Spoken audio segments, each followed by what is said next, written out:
म्हणतात भगवंताला विद्या प्राप्त करावी लागली नाही, भगवंताजवळ येऊन विद्या मागणे, हे भगवान तुम्ही आमचा स्वीकार करा. विद्येने भगवंताला सांगितलं ती विद्येची देवच ती आहे. विद्या काय प्राप्त करायची गरज आहे देवाला, पण आपल्याला या जीवाला मृत्यू लोकांमध्ये जन्माला आलेल्या जीवाला गुरुचं महत्व पटवून देण्यासाठी प्रभू रामचंद्राने सुद्धा विद्यार्जन केलं गुरु घरी राहून. आणि असणाऱ्या भगवान कृष्ण परमात्म्याने सुद्धा सांदीपनी ऋषींच्या आश्रमात राहून विद्या ग्रहण केलेली आहे. कशासाठी तर आपल्याला सांगायचंय गुरुशिवाय काही खरं नाहीये. गुरु बिन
गुरुशिवाय मार्ग दाखवत नाही. गुरुविना ज्ञान न पाहिजे. गुरु तेच ज्ञान ज्ञानी आत्मदर्शन दर्शनी समाधान मात्र माऊली ज्ञानेश्वरीमध्ये वर्णन करते. जिथं गुरु असतात तिथं ज्ञान असतंच, जिथं ज्ञान असतं तिथे गुरु असतात. आताचा वेगळा प्रकार. पूर्वीच्या काळी गुरुजींनी एक चापट दिली का गालामध्ये लावून मस्त अशी रेंज यायची. आता 3G काय 4G काय 5G काय कुठे रेंज काही करा तुम्ही नुसत्याच्या मोबाईलवर रेंजच नाही. आमच्या काळी आमच्या गुरुजींना हक्क कसा मानला. आता गुरुजींना हक्क नाही राहिला मानला शाळेत. आमच्या लेकराला काही नाही आलं तरी चालेल, पण खबरदार आमच्या लेकराला हात नव्हतं मालूम म्हणता येत. पण आमच्या वेळी आम्ही म्हणायचो छेडीला गे छम छम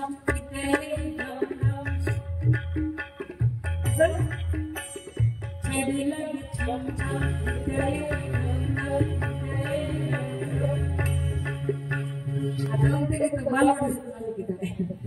सांगायचे मला पूर्वीचे गुरुजी फार सुंदर ज्ञानदानाचं कार्य करत होते. आता फक्त 40 मिनिटाचा पिरियड कधी संपेल याची वाट बघतो. आम्ही ते आपल्या लक्षात ठेवायचं बरोबर. आणि म्हणून माझं मन रमलंच नाही तिकडे बाबा. मी त्या ठिकाणी राजीनामा दिला. मी कॉलेजवर ड्युटी करत होते. मी राजीनामा दिला आणि पूर्ण वेळ आता हेच कार्य करत आहे. असं त्या ठिकाणी गुरुजींनी सांगितलं सर्वांचे नाव झाली आणि भगवान रामचंद्र अर्थात रामाला लक्ष्मणजी भरतजी शत्रुघ्नजी यांना गुरुगृहीत पाठवण्याचं त्या ठिकाणी सुंदर नियोजन त्या ठिकाणी केलेलं आहे. आता श्रीराम गुरुगृहीत विद्यार्थी करतात हीच आश्चर्याची गोष्ट आहे.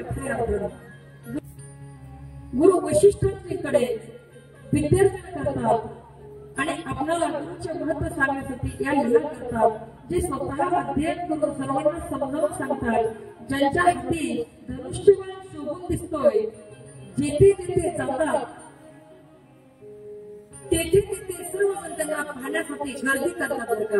आता भगवान श्रीराम विद्यार्जन करून पुन्हा स्वगृही परतले आणि अयोध्येमध्ये आपल्या माता पित्यासोबत आता राहू लागले. भगवान श्रीराम दररोज प्रातःकाळी उठून आपल्या माता पित्याचे दर्शन घेत असायचे. आपण सुद्धा आपल्या माता पित्याचं दर्शन घेतलं पाहिजे. माझा मुलगा दररोज दर्शन घेतो. उठल्यानंतर आंघोळ झाल्यानंतर शाळेत जातो. शाळेला सुट्टी असल्याने मग त्याच्या लक्षात राहत नाही, पण शाळेत जाताना नक्की घेतो ना. चला म्हणजे सांगितलं का लेकरांना म्हणणारे ते घेतं ना, मग आपण पण घ्यावं असं मग सांगायची गरज आहे. किंवा मोठे पण सांगायचंय, त्याच्यामध्ये हा उद्देश अजिबात नाही. पण एखाद्याचं पाहून दुसऱ्याला वाटलेली चांगली गोष्ट आपण करावी, तर त्याच्यासाठी मी बोलून गेले. आपण सुद्धा उठल्यानंतर स्नानादी करून माता पित्याचं दर्शन आपण घ्यायला पाहिजे आणि गुरुच्या वचनावर आपण श्रद्धा ठेवायला पाहिजे. म्हणून म्हणते श्रद्धा ज्ञान देती है, नम्रता मान देती है, योग्यता स्थान देती है, मगर ये तीनों चीजें मिल जाए तो व्यक्ति को हर जगह सम्मान देती है, व्यक्ति को हर जगह सम्मान देती है. सन्मान मिळवायचा असेल तर आपल्याकडे नम्रता असणं गरजेचं आहे. आज आपण असं वागतो, कुणी आपल्याला अरे म्हटलं की त्याला कार्य म्हणायला लगेच तयार करतात. मला काय कमी समजलं काय या पुढे बघतो ही भाषा आहे, नको आहे. नम्रतेने प्रेमाने जेवढे काम होतात का तेवढे रागावून वैतागून चिडून कधीच होत नाही बरं का. प्रेमाने समजावून सांगितलं, जेवढं प्रेमाने समजावून सांगाल तेवढं समोरच्यावर परिणाम होतो आणि तो ऐकतो. म्हणून जेवढं होईल तेवढं प्रेमाने वागण्याचा प्रयत्न करायचा.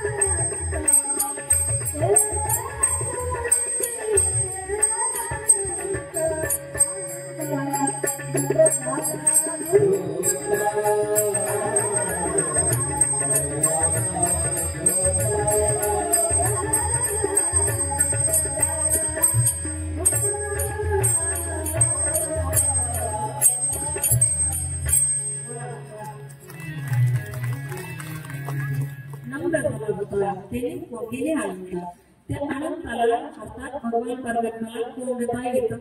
कशाने? नम्रतेने प्रेमाने. मग आपण नम्र असलं पाहिजे. मग नम्र ते आपल्या जवळ येऊन करायला मागे पुढे पाहत नाही की आपण काय लक्षात ठेवलं पाहिजे. तुलसीदासजी पुढे वर्णन करतात.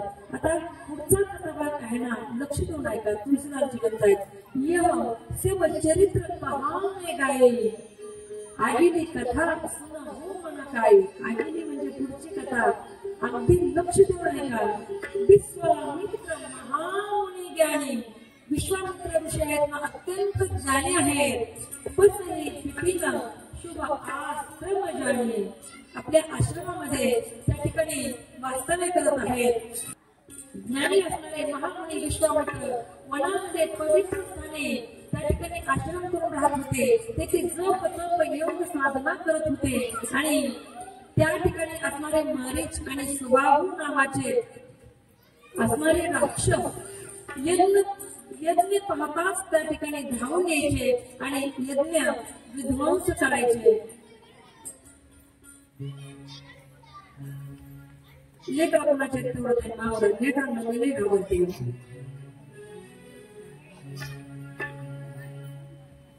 बरं का, ज्यांचे लेकर का त्यांनी सांगा, म्हणजे आई वडील असतील नाही तर कोणीतरी असतील ना, त्यांनी सांगा बरं का. आपण इथं कथा ऐकायला लागलो, खाली बसा, हा बसा, किती छान लेकर येतं, वा काय गोड, त्यांच्यासाठी टाळा जोरदार. मी लेकरांना लय आवडते. एका कथेमध्ये मी म्हणले, ए लेकरांनो, अरे गप्प बसा ना. ते एक जण त्यातलं मला म्हणलं, तुम्ही गप्प बसा. मी लय आवडते, आम्ही गेलंच तर घाबरते घरामध्ये. हा मी खूप घाबरते, म्हणून नमस्कार करत असते. आणि तरच का पाहते, तुम्हाला खोटं वाटत असेल विचारानंतर तुम्ही किती घाबरते तुम्ही. बोले प्रभू रामचंद्र भगवान की जय. आणि मारीच आणि सुबाहू नावाचे राक्षस त्या ठिकाणी असणाऱ्या विश्वामित्रांना त्रास देऊ लागले. आणि त्रास दिल्यामुळे त्यांनी विचार केला यांना तर भगवंत शिवाय कोणी मारू शकत नाही आणि प्रभूंनी पृथ्वीचा भार हरण करण्यासाठी अवतार घेतलेला आहे हे विश्वामित्रांना माहिती झालेलं आहे. या निमित्तानं जाऊन मी प्रभूचं दर्शन घेईल अयोध्येमध्ये आणि त्या ठिकाणी त्यांना माझ्या सोबत घेऊन या मारीच आणि सुबाहूचा सुद्धा काहीतरी निर्णय करून टाकतो या उद्देशाने त्या ठिकाणी असणारे विश्वामित्र अयोध्येमध्ये आलेले आहे. आणि मग अयोध्येत आल्यानंतर शरयू नदीच्या जलामध्ये विश्वामित्रांनी स्नान केलं आणि अयोध्येमध्ये प्रवेश केला. राजाने विश्वामित्राचा पाद्य प्रक्षालन करून षोडशोपचारे पूजा केली आणि त्यानंतर अनेक प्रकारचे भोजन विश्वामित्र यांना वाढलेले आहे. विश्वामित्र प्रसन्न झाले.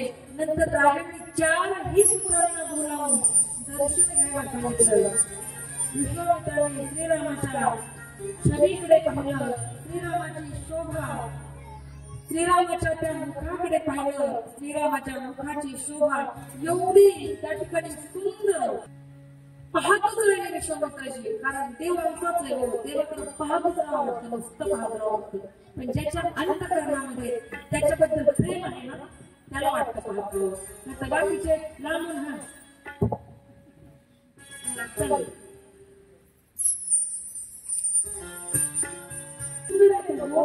किती गोड आहे राज कुमार मदनाचा पिकला रवी शशी कळावून सूर्य एकच आहे. अशा अनेक सूर्याची उपमाच्या देवाला द्यावी लागेल. अनेक चंद्र त्याच्यामध्ये सामावलेले आहेत. तो भगवान परमात्मा राज कुमार एवढी गोड मूर्ती, गोड रूप बघा, गोड तुझे रूप, गोड तुझे नाम, दीन मज प्रेम सर्वगण. अशी अवस्था विश्वामित्रांची झालेली आहे. विश्वामित्रांनी प्रभू रामाच्या मुखाकडे पाहिलं आणि चकोराने पूर्ण चंद्र पहावा असा आनंद विश्वामित्रांच्या मनात झालेला आहे. बघा, विश्वामित्र त्या ठिकाणी का आले तर त्यांना मारीच आणि सुबाहू नावाचे राक्षस त्रास देतात. त्यांना घेऊन जाऊन त्या राक्षसांना संपवायचे हा तरी बहाणा आहे. पण खरं कारण काय आहे ऐका ना. खरं कारण आहे की भगवान प्रभू रामांना घेऊन मिथिलेमध्ये जायचंय आणि देवी सीता मैयासोबत भगवान परमात्म्याचा विवाह संपन्न करायचा हे मुख्य कारण आहे विश्वामित्राचं. त्या ठिकाणी अयोध्येला यायचं आणि मग राजाने आनंदाने विचारलं, सर्व इकडच्या तिकडच्या गोष्टी झाल्या आणि मग राजाने विचारलं, गुरुदेव का बरं येणं केलं, किती निमित्त आगमन, तुम्ही निमित्त काय आहे तुमचं येण्याचं. तेव्हा त्या ठिकाणी असणारे विश्वामित्र सांगू लागले की राजा, राक्षसांचे समुदाय मला फार त्रास देतात. मी ज्या ठिकाणी यज्ञ आयोजित करतो त्या यज्ञाचा विध्वंस ते करतात आणि म्हणून मी तुमचे 2 पुत्र राम आणि लक्ष्मण यांना सोबत नेऊन त्या राक्षसांचं मर्दन करणार आहे. मी त्यासाठी आलेलो आहे.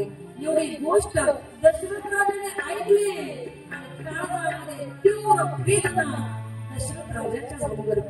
कारण दशरथ राजा आपल्या प्राणापेक्षाही प्रिय असणारे राम यांना एका क्षणासाठी सुद्धा आपल्या डोळ्याच्या, आपल्या नेत्राच्या बाजूला जाऊ देत होते. दशरथ राजाचा चेहरा खरा खरा उतरला आणि ते बोलू लागले, अहो तुम्हाला मागायचं तर दुसरा काही मागा ना.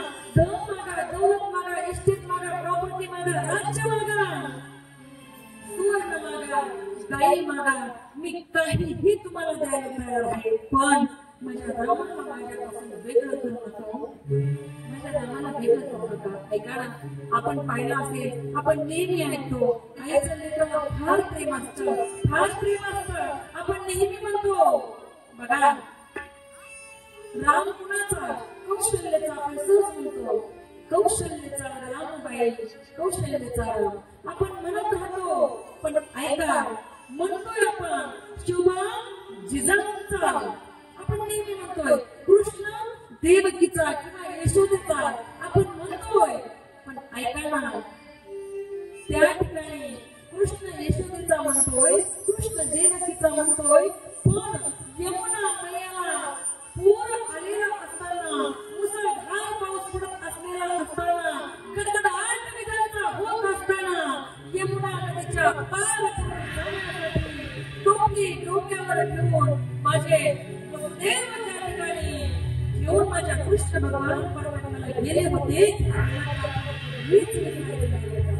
कृष्ण देवकीचा जरूर म्हणा, कृष्ण यशोदेचा जरूर म्हणा, वसुदेवा त्या ठिकाणी असणाऱ्या वसुदेवाने टोपलीत घालून कृष्ण भगवान परमात्म्याला यमुना पार करविली. हे मात्र कधी विसरू नका. ऐका, शिवबा जिजाऊचा अवश्य म्हणा, शिवबा जिजाऊचा अवश्य म्हणा, पण त्या ठिकाणी आपल्या मुलाची जडणघडण करत असताना आपल्या पत्नीपासून अनेक वर्ष दूर राहून शहाजी राजांची झालेली घालमेल सुद्धा आपल्या कायम लक्षात असली पाहिजे. आपल्या कायम लक्षात असली पाहिजे. तुम्ही राम कौशल्याचा जरूर म्हणा, जरूर म्हणा राम कौशल्याचा. पण सांगते ऐका, प्रभू राम जेव्हा वनवासाला गेले तेव्हा माता कौशल्या म्हणत राहिली, हे रामा तुझ्याशिवाय मी कसं जगू रे रामा, अरे तुझ्याशिवाय मला कुठे चैन पडत नाही. रामा विना माझं चैन पडेना, नाही जीवनाला आराम. कौशल्य माता म्हणत राहिली, रामा मी कसं जगू रे तुझ्याशिवाय. हे रामा तू कसा असं मला टाकून गेला रे, कसा जगू तुझ्याशिवाय. त्या ठिकाणी कौशल्य माता म्हणत राहिली. पण आपल्या पुत्राच्या वियोगाने 6व्या दिवशी 6 वेळा राम राम राम राम राम राम दशरथ राजाने ही गोष्ट आपण कायम स्मरणात ठेवली पाहिजे. कायम स्मरणात ठेवली पाहिजे. जितकी आई श्रेष्ठ आहे ना तितकाच बाप सुद्धा श्रेष्ठ आहे. कारण त्या स्त्रीला आई बनवणारा जो बाप आहे तो कुठल्या गोष्टीला कमी असेल. फक्त फरक एवढा आहे की त्याचं प्रेम कधी मोठ्यापर्यंत येत नाही. फार अवघड बाप समजेल, फार अवघड.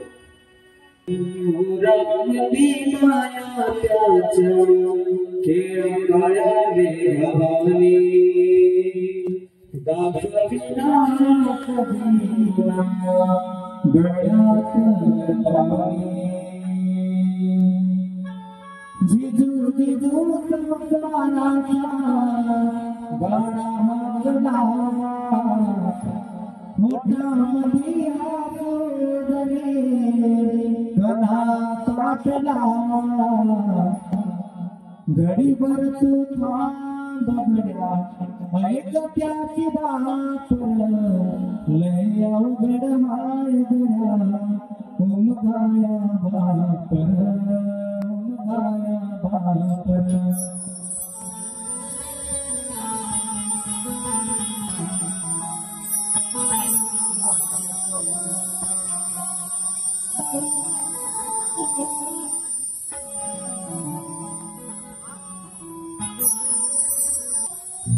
सुरात म्हणजे माया त्याच्या काळ्या मेघावरी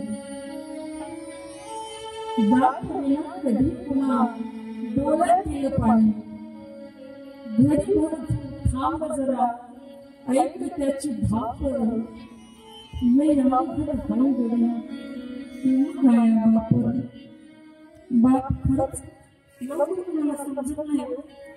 बापाची माया पोटात असते, वरतून असते. मुलगा पहिल्या नंबरचा 9वीला पास झाला, 12वीला पास झाला.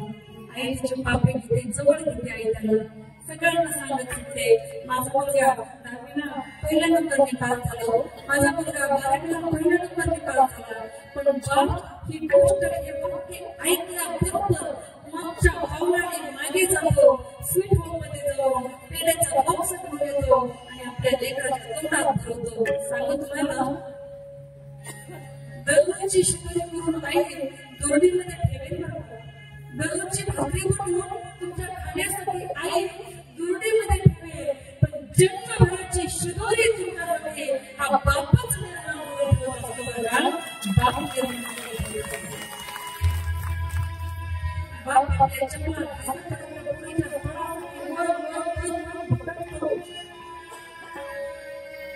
आपल्या जन्मात ज्याच्याने त्याच्या पाया पडतो हात जोडतो. लग्न जमल्यानंतर तो बाप आपल्या हसणाऱ्या पेढ्याच्या सगळ्या जोडतो आणि पाठवणीच्या वेळी त्याला आठवत असतं बरं, आठवत असतं त्याला ज्यावेळी आपलं ते बाळ जन्मलं, ती मुलगी जन्माला आली, तिला पहिल्यांदा आपण कसं हातात घेतलं होतं, आपल्या दारामध्ये ती कशी चूप चूप चूप चूप करून रांगत होती, पहिलं पाऊल तिला कसं टाकलं होतं, पेचाचा आवाज तिच्या घसायचा होता आणि बघता बघता बघता तिचं बोट बघून तिला आपण शाळेत कसं देऊन टाकलं, शाळेत गेल्यानंतर आपल्या मागे कशी लागली ती, बघता बघता 10वी-12वी झाली, 20 वर्षाची मुलगी झाली आणि आज तिच्या लग्न मंडपामध्ये बाप असतो, संपूर्ण चित्र तिच्या डोळ्यासमोर तरळतं आणि तो विचार करतो किती स्वतःच्या गुणाप्रमाणे मी तिला वागवलंय आणि प्रत्येक पाहुण्यांच्या आवाज होतो, माझ्या लेकरांना काही चुकलं ना, अगोदर मला सांगायला द्यावं, माझ्या लेकराला बोलू नका, माझ्या लेकराला कळवू नका, बाप सांगत म्हणून बापाचं महत्व अजिबात आईपेक्षा कधी नाही, हा विषय होता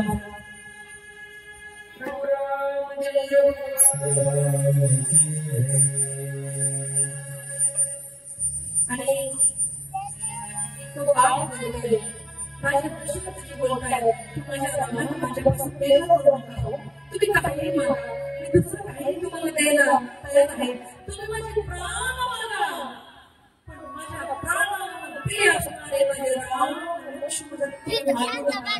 दशरथ राजा म्हणतायत, हो जळाशिवाय मासा राहू शकेल हो, पण मी माझ्या रामाशिवाय राहू शकत नाही.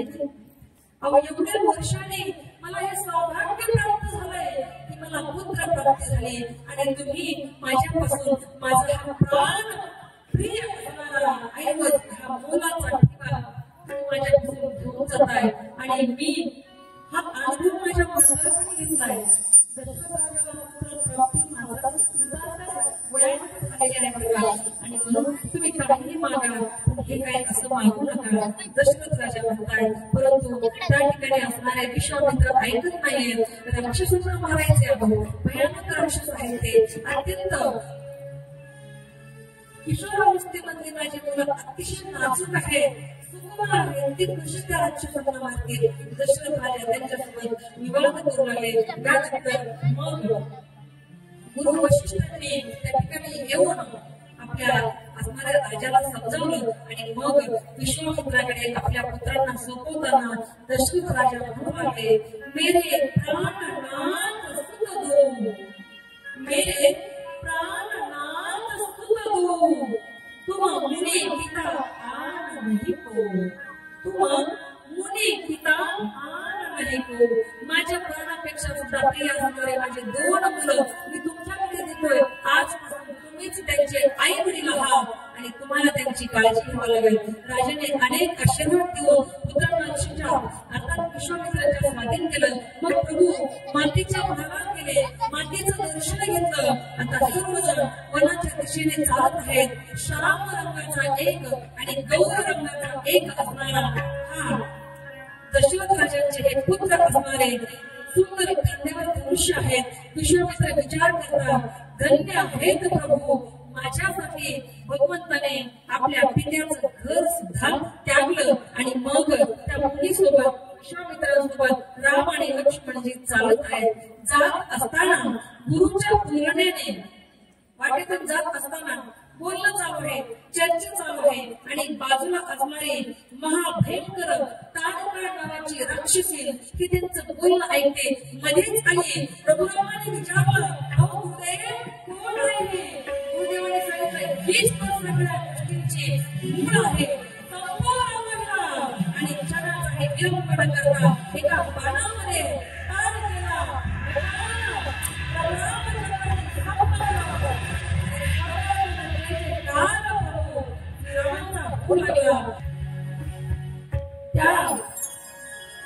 केला. आपलं स्वरूप प्रभूंनी अर्पण केलं, संस्कार केलं. मग विश्वामित्र ऋषींनी प्रभूंना ते विद्येचे भांडार असल्याचे जाणूनही एक अशी विद्या दिली की त्या विद्येमुळं तहान भूक त्यांना लागणार नाही अशी विद्या विश्वामित्रांनी प्रभू श्रीराम आणि लक्ष्मणजींना दिलेली आहे. सर्व शस्त्र देऊन त्यांना आश्रमात घेऊन आले, भक्तिपूर्वक नमस्कार केला. त्या ठिकाणी पोहोचल्याबरोबर प्रभू विचारतात, राघोजी विचारतायत, हे ईश्वर, कुठे आहेत ते राक्षस, कुठे आहेत तुमचे यज्ञ, दाखवा आम्हाला. तेव्हा विश्वामित्र म्हणतात, प्रभू ज्यांच्यासाठी मी यज्ञ करत होतो ते आता माझ्या समोर आहेत, यज्ञ करत काही करण्याची गरज आहे. तेव्हा राघोजी म्हणतात, तुम्हाला गरज नसेल पण मला जायचंय, लवकर लवकर कामं करायचे. आणि कसे वर काय शहाणी माणसं असतात ना, ती पटपट आपले कामं उरकतात, पटपट करतात आणि लवकर निघून जातात. भगवान परमात्मा स्वतःच काही ठिकाणी असणारा अवतार कार्य संपूर्ण निघून जातो, संत मानणे आपला अवतार कार्य संपूर्ण निघून जातात. आपणच पडलेलो असतो, एक म्हातारे 120 वर्षाचे. अरे मला आमच्या गावाकडे आहेत 2-3 आहेत तसे. त्यांना कधी दिंडी माहित नाही, कधी सप्ताह माहित नाही, कधी वर्गणी माहित नाही, कधी एखाद्या वारकऱ्याला घरी चहा प्यायला आणायचं माहित नाही, कधी कर्नाटकाला घरी न्यायचं माहित नाही चहा प्यायला. हा आमच्याकडे आहेत असले 120 वर्षाचे. दररोज सगळे माणसं एक एक नमस्कार करतात. पटकन म्हाताऱ्याला पटकन म्हाताऱ्याला म्हाताऱ्याला काही देऊन चालत आहे.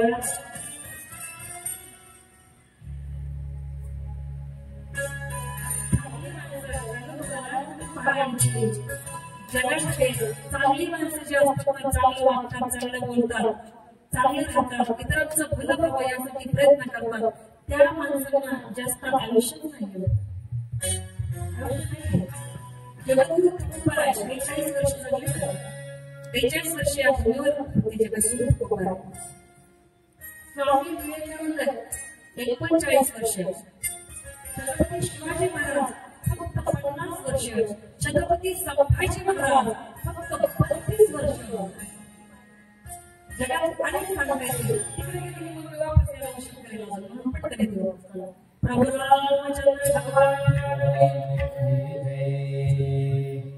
मग मुनी विश्वामित्राने यज्ञ सुरू केला. स्वतः श्रीराम यज्ञाचं रक्षण करू लागले आणि त्या ठिकाणी तो मारीच आणि सुबाहू त्या ठिकाणी आलेले आहेत. प्रभू श्रीरामाने विचार केला, याला सुबाहूला मारू शकतो पण मारीच्याला मारायचं नाहीये का? का मारायचं नाही मारीच्याला? कारण पुढे मारीच नावाचं गाव आहे ना. मग त्यांनी काय केलं, सुबाहूला संपवलं आणि मारीच नावाचं पात्र पुढे कोण करेल म्हणून श्रीरामांनी काय केलं, फार नसलेला बाण काढला, म्हणजे त्याला टोक नाहीये असा बाण काढला आणि तो त्या मारीच्याला मारला. त्याच वर्षी आपल्याला समुद्राच्या पलीकडे जाऊन लागला. मारीच नावाचा असुर, मारीच नावाचा राक्षस फार नसलेल्या बाणाने प्रभूने त्याच्यावर प्रहार केला, तो बाण मारला आणि 100 वर्ष देवर असणाऱ्या समुद्रामध्ये जाऊन तो मारीच नावाचा राक्षस पडला.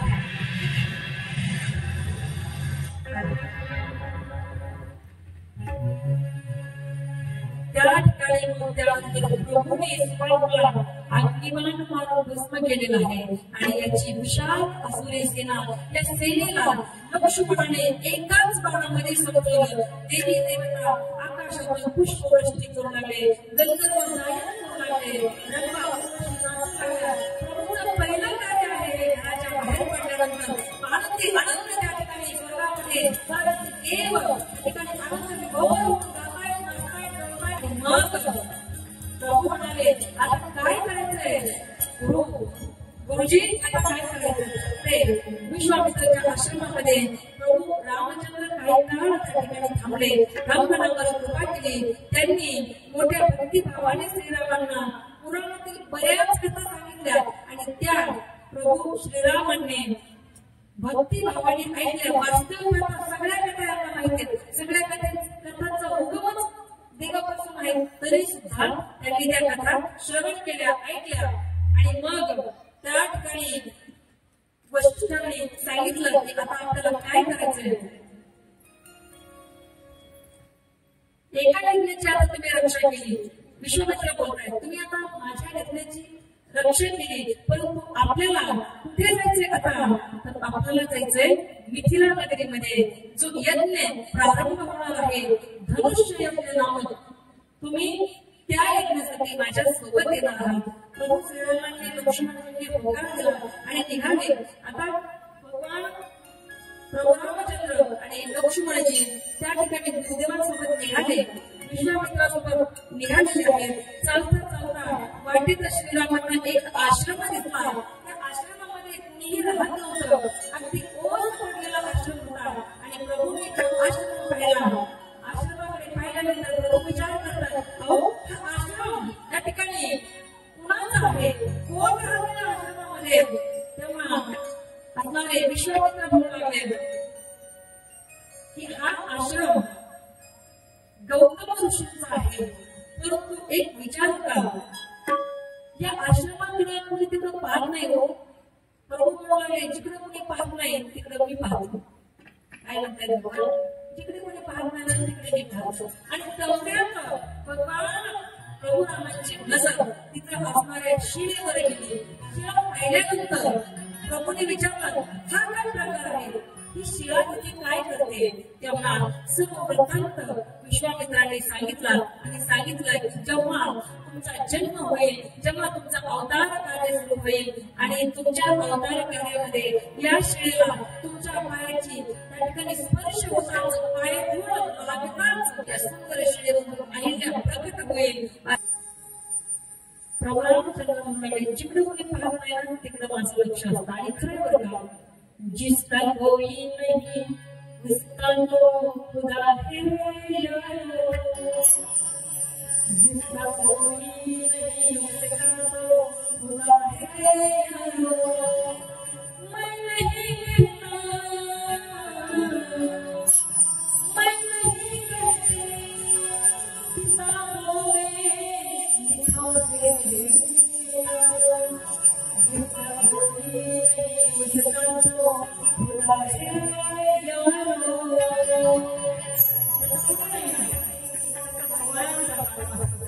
आणि मग त्या ठिकाणी विश्वामित्र म्हणतात की गौतम ऋषीची पत्नी अहिल्या शापामुळे पाषाणाच्या रुग्णात राहून मोठ्या धैर्याने तुमच्या चरणाच्या पाय धुण्याची प्रतीक्षा हिच्या अर्थात त्या शिळेमध्ये असणारी अहिल्या करत आहे. त्यावर कृपा करा आणि ऐका भगवान परमात्मा कुणाचं ऐकून ऐकून करा. संत महात्म्यांचं नक्की ऐकतात, लवकर ऐकतात. आणि मग भगवान रामाने चरणस्पर्श करतात. तपोमूर्ती अहिल्या माता त्या शिळेमधून प्रकट झाली आणि सुखकारक दुःखहारक भगवान परमात्म्याच्या चरणाशी लीन झालेली आहे. बोला भगवान रामचंद्र की जय. प्रभू रामचंद्राला पाहून उठून उभा राहिलेले आहे अहिल्या माता. आणि अहिल्या मातेनं हात जोडले प्रभूंना. हात जोडल्यानंतर प्रभूच्या चरणाला घट्ट मिठी मारली आणि त्या अहिल्याचे शरीर पुलक होऊ लागलं. आनंद मग्न झालेले आहे. आणि मग पुन्हा ती प्रभूच्या चरणाला कवटाळू लागली. तिच्या दोन्ही नेत्रातून प्रेमाश्रू वाहू लागलेले आहे. त्या ठिकाणी भगवंतावरचं असणारं प्रेम त्याच्यामधून प्रतीक होत होतं. असं प्रेमाश्रू त्या अहिल्याच्या वाहू लागले आणि श्री राघवेंद्र सरकारांच्या कृपेने अहिल्याला भक्ती प्राप्त झाली. मग ती अत्यंत प्रेमाने निर्मळ वाणीने त्यांची स्तुती गाऊ लागली. प्रभू, तुम्ही जन्म मरणाच्या भीतीतून मुक्त करणारे आहात. या जीवाचा उद्धार करणारे तुम्ही आहात. आणि आज तुमच्या चरण रजामुळे माझा या शिळेच्या रूपातून उद्धार करून आज मी माझ्या पती ज्या त्या ठिकाणी आहेत त्यांच्या धामाला आनंदाने जात आहे. आणि मग त्या ठिकाणी असणारी अहिल्या माता आपल्या पतीच्या धामाला निघून गेलेले आहेत. भगवान प्रभूंच्या चरणाला वारंवार प्रणाम करून त्या ठिकाणी अहिल्या माता निघून गेलेले. एक हात सिधारी गौतम नारी, बार बार हरि चरण पखारी, जो पती मन भावा सो पावा. गैपती लोक आनंदामध्ये आपल्या पतीच्या लोकांमध्ये आनंदाने त्या ठिकाणी विराजमान अहिल्या माता झालेली आहे. हमारा प्रभु रामचंद्र भगवान की जय। तुलसीदास जी म्हणतात त्या भगवंतासारखं दीन बंधू दुसरं कोणीच नाहीये. आता आपल्यावर प्रेम करणारे काहीच कारण नाही. आपल्याला कर्म सांगतात नाही ते खाऊ घालतात कधी सांगितलं नाही आपण आजपर्यंत. कुणी म्हणले का आपल्या लेकरांच्या हातात दिले ताट आणि सांगितलं हे बघ बाळा तू देवाला नैवेद्य खाऊ घालून दे. काय म्हणतो आपण देवाला नैवेद्य मला बोलाल काय दाखवलं त्याला दाखवून द्यायचं ना आपल्या ढेरीला म्हणायचं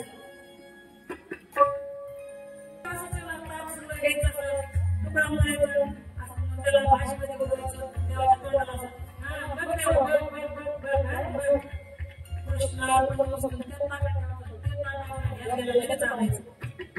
देवाला नैवेद्य करायचे तर त्याच्यावर कोणी नैवेद्य करीत नाही. स्वतःच्या ढेऱ्याला केवढी मोठी पोळी एवढं मोठं पुरण घालून केलेलं देवाला अहो देव खात नाही म्हणून म्हणते बरे जर देव खात असता का आपण त्याचं नाव राशन तिथे कार्डामध्ये दिलं असतं. तो खात नाही. तुम्हाला वाटते का तो खात नाही? वाटते तुम्हाला खात नाही? वाटते खातो पण त्याला भरवणार भगवान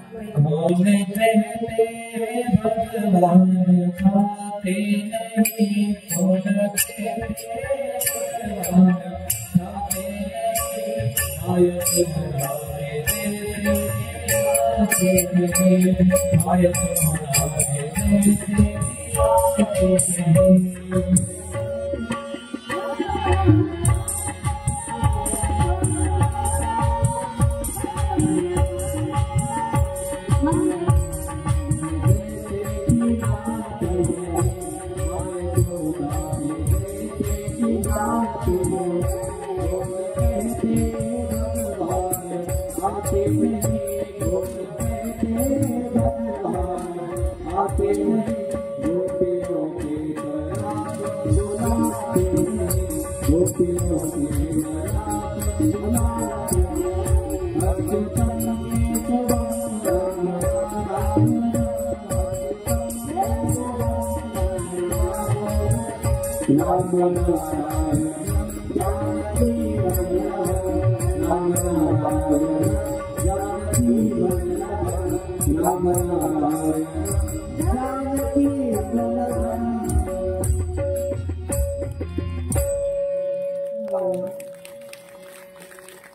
क्या कौन कहते हैं भगवान खाते हैं माँ यशोदा की जैसे खिलाते हैं तुम नामा के जैसे खिलाते हैं। कौन कहते हैं भगवान सोते नहीं माँ यशोदा के जैसे सुलाते नहीं।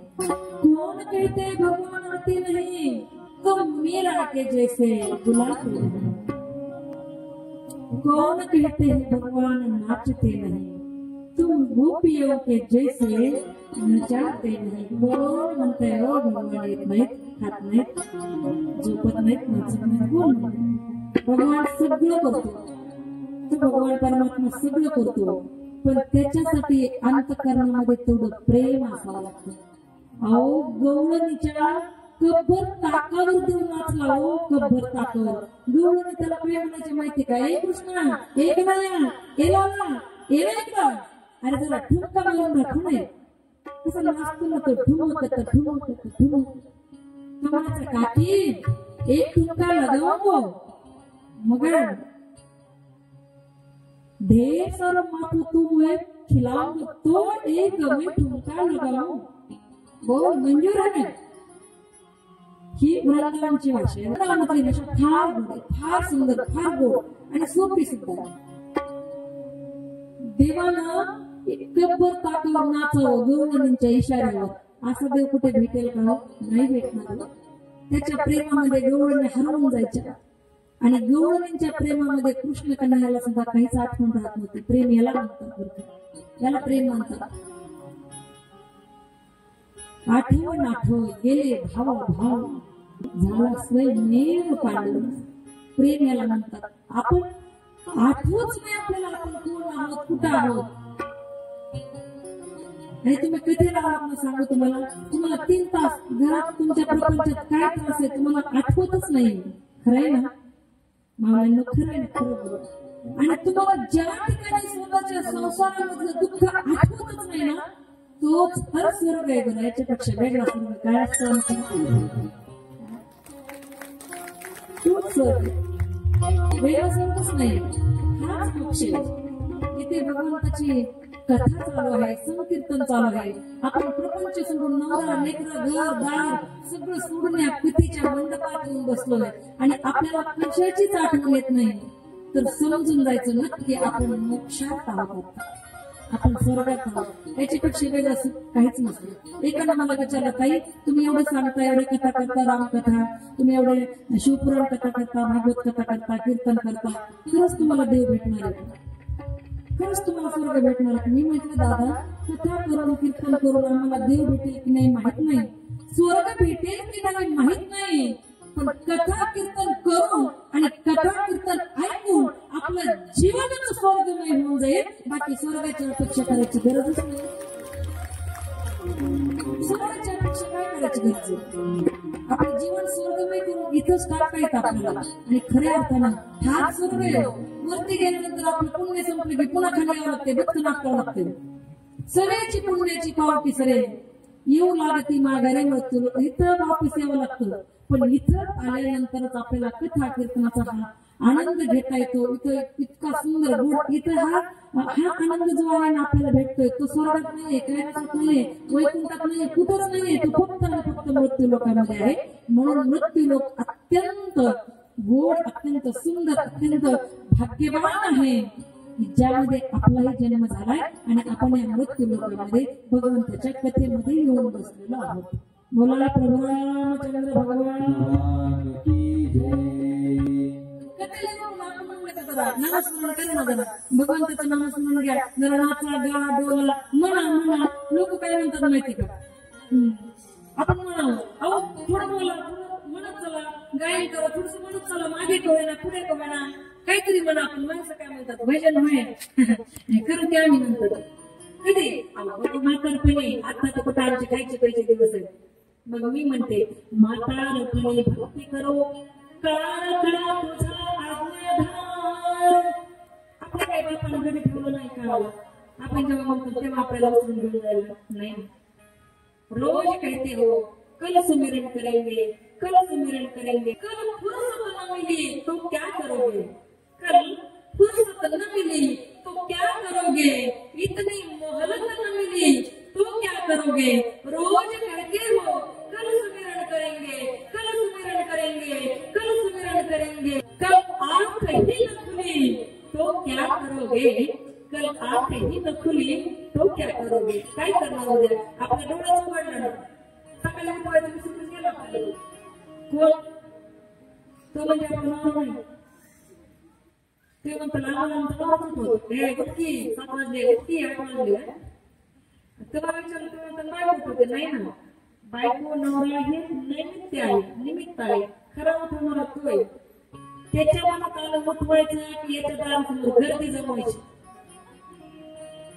त्याला जगाचा बाप म्हणतात, त्याला जगाचा बाप म्हणतात. म्हणून आपण जिथं आहोत तिथं भजनाला सुरुवात केली पाहिजे. आयुष्याचं काय आपण बघतात चालता बोलता आपल्यातून माणसं निघून चालले जाऊ. सकाळी पाण्याला माणूस दुपारी भेटेल की नाही सांगता येत नाही. दुपारी भेटलेला माणूस स्वतःच्या पायावर संध्याकाळी असेल की नाही सांगता येत नाही. म्हणून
मौन जो कुछ छुपा आवाज देगी घर से बाहर निकलना पड़ेगा। मैं खाना सबसे सबसे सांझ के बाद होगा सवेरा, देखना है अगर दिल सुनेगा।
मी सांगत होते आयुष्याचं काय असणार, आयुष्य किती आहे आपल्याला माहितीच नाही। आता इथं मी मेडिकल मध्ये आलेले आहे, आता मी वापस बीडला जाईल त्याची काही गॅरंटी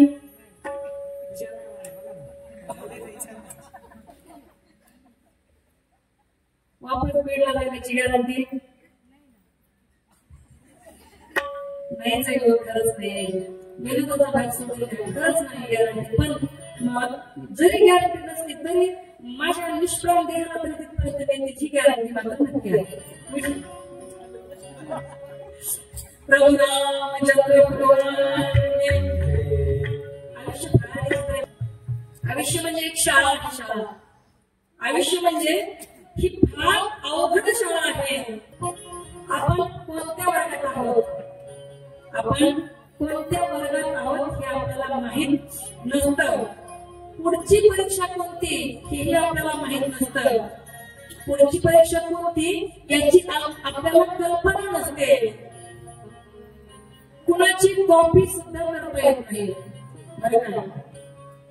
बरं का भाऊ, कुणाची कॉपी सुद्धा आपल्याला करता येत नाही, कारण प्रत्येकाची प्रश्नपत्रिका वेगवेगळी असते, प्रत्येकाची प्रश्नपत्रिका वेगवेगळी असते। आयुष्य एवढी मोठी अवघड अशा प्रकारची शाळा आहे, पण आयुष्यातील सर्व परीक्षेमधील सर्व प्रश्नपत्रिकेमधील सर्व प्रश्नांचं उत्तर म्हणजे एकमेव ही रामकथा आहे। अर्थात मला सांगायचंय भगवंताचं नामस्मरण आहे आणि ते सुद्धा आपल्याला मस्तीत करायचं, मस्तीत करायचं, उद्या करायचं अशी काय माझं जणू काय मला आता जीव जाणार देवाचं नाव घ्या म्हणूच नको। कोणी कोणी विठ्ठल इथं पण नाही, इथं इथंच जायचंय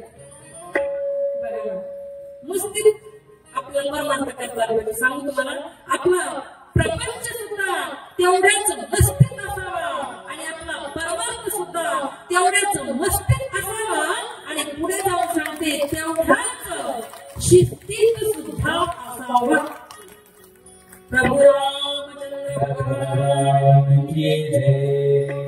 साधू संत महात्मे गातात बघा भगवत प्रेमामध्ये आपण काय करायचं, मुझे मेरी मस्ती कहाने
जब लगा मेरी मस्ती का मुझको पता, जब लगा मेरी मस्ती का मुझको सिवा मेरे अपने आपल्या स्वतःशिवाय काहीच नाहीये. तो आणि हा, तो हा विठ्ठल बरोबर, तो आणि हा एक झाले, बस जीवाचं कल्याण झालं.